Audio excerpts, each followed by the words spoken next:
Si tes ennemis te font peur, s'ils te persécutent, déclarez ces paroles dans le psaume 52 et le psaume 53. Dieu prendra soin de toi. Psaume 52. Pourquoi te glorifies-tu de ta méchanceté, tyran? La bonté de Dieu subsiste toujours. Ta langue n'invente que malice, comme un rasoir affilé, fourbe que tu es. Tu aimes le mal plutôt que le bien, le mensonge plutôt que la droiture. Tu aimes toutes les paroles de destruction, langue trompeuse. Aussi Dieu t'abattra pour toujours. Il te saisira et t'enlèvera de ta tente. Il te déracinera de la terre des vivants.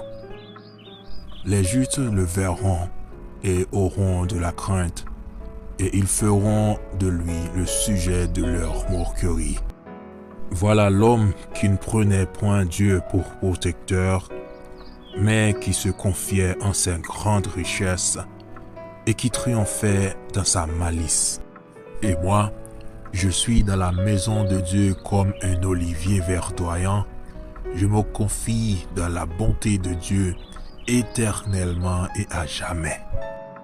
Je te louerai toujours parce que tu as agi.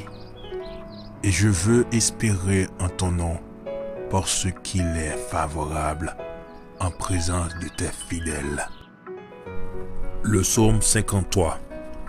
L'insensé dit en son cœur: il n'y a point de Dieu. Ils se sont corrompus, ils ont commis des iniquités abominables. Il n'en est aucun qui fasse le bien. Dieu, du haut des cieux, regarde les fils de l'homme pour voir s'il y a quelqu'un qui soit intelligent, qui cherche à Dieu. Tous sont égarés, tous sont pervertis. Il n'en est aucun qui fasse le bien, pas même un seul.